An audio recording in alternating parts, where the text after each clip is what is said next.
The question here is ESG investing overhyped?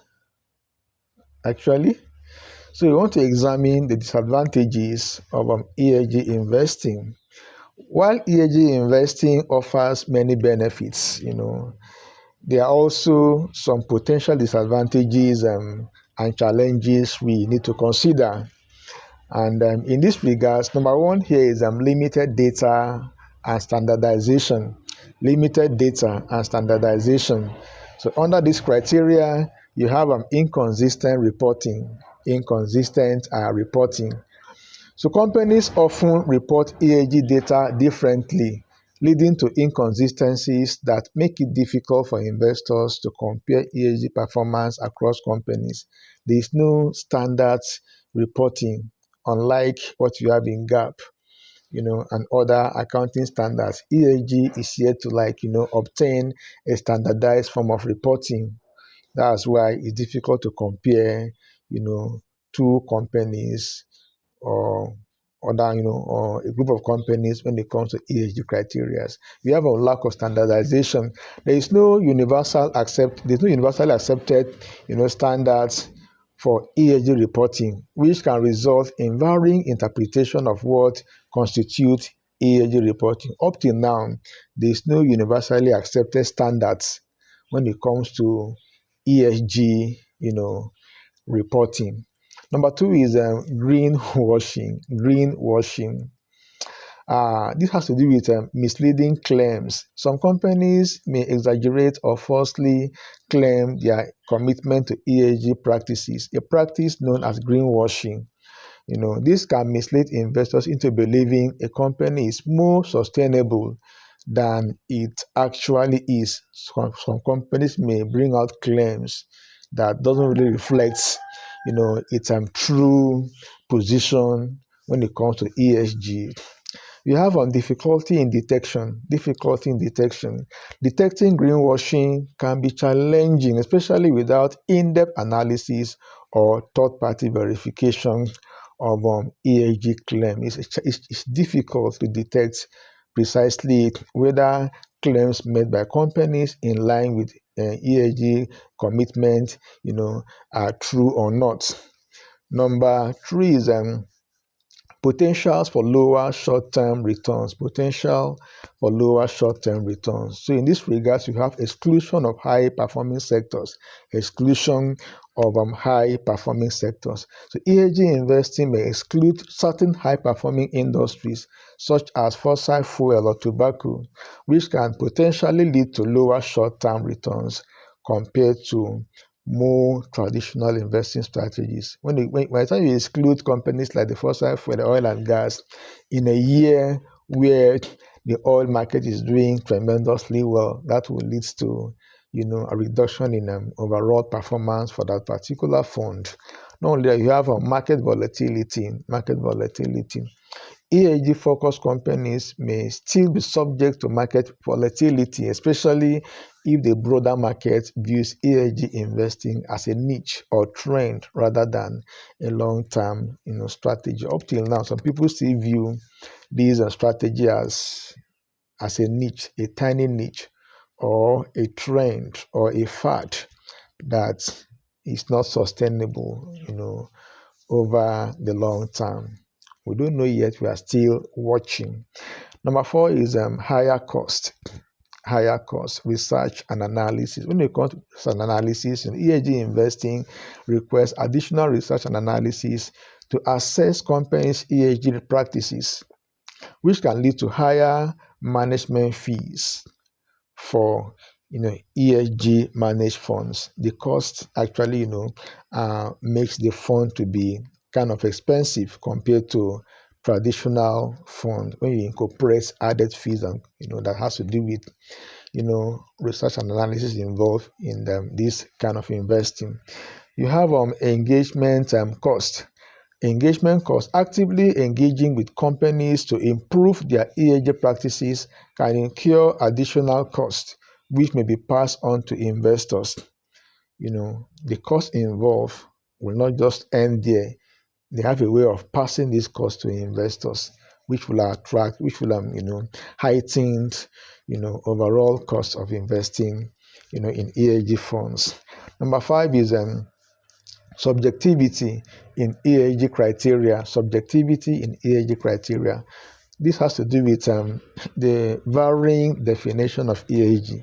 So what qualifies as good ESG practice can be subjective and vary depending on the investor's value, making it challenging to create a one-size-fits-all approach.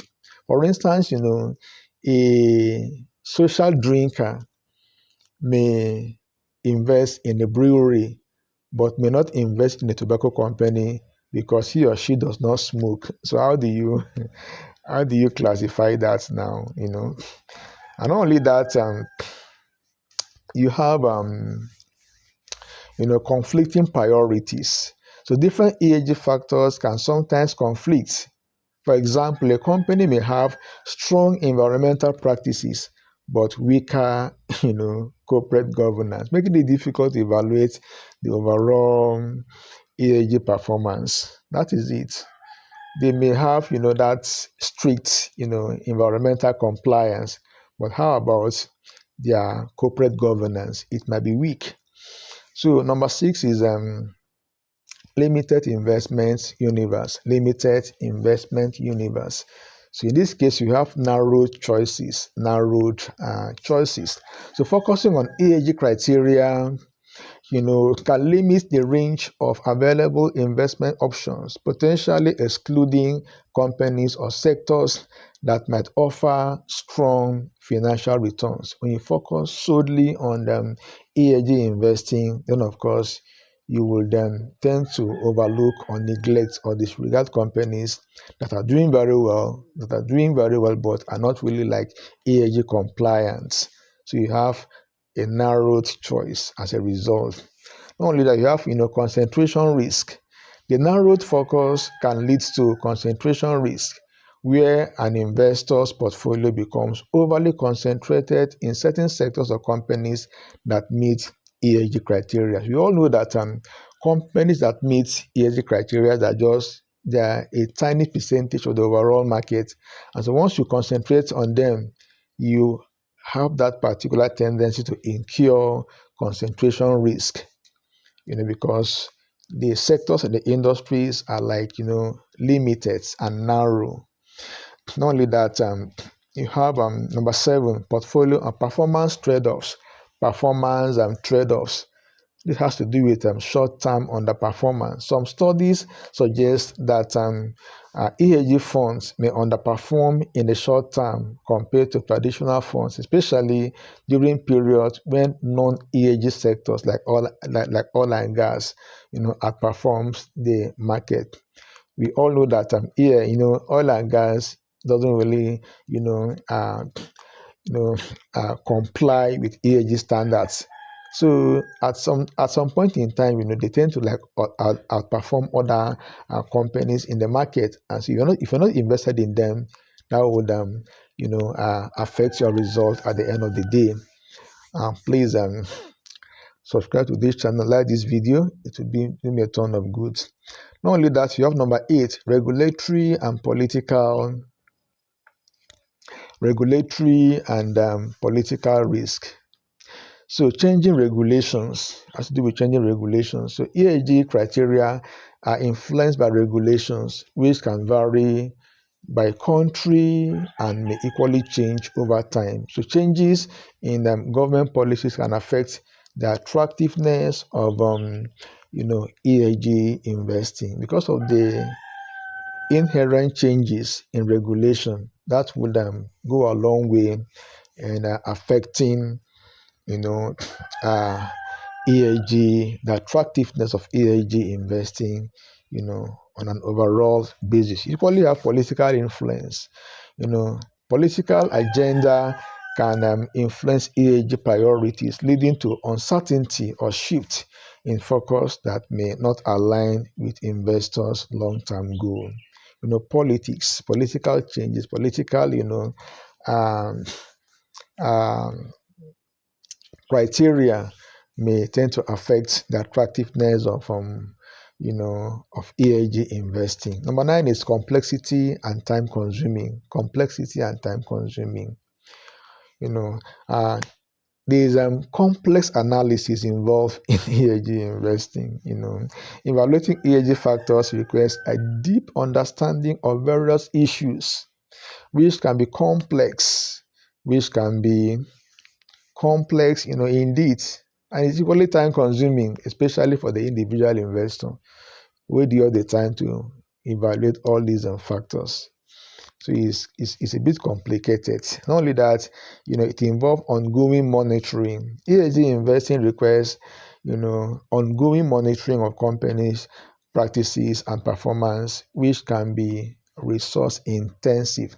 So you monitor the company's compliance, their performance, based on ESG criteria for a long period of time. Is a continuous, kind of practice. It's a continuous process.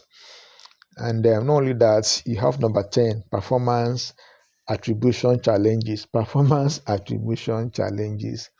So it involves difficulty in measuring impacts, blending with traditional metric. How do you measure the impact of ESG investing? Very, very difficult. So integrating ESG factors with traditional financial metrics can be complex. In the typical normal accounting, for you to now incorporate ESG factors into standard accounting can be challenging.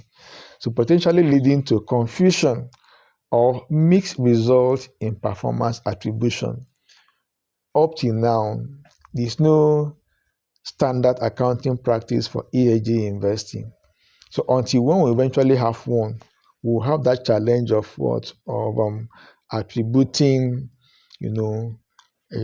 ESG practices to eventual performance of a typical company that adopts ESG practices. This is an outstanding challenge that may not go away in the near future.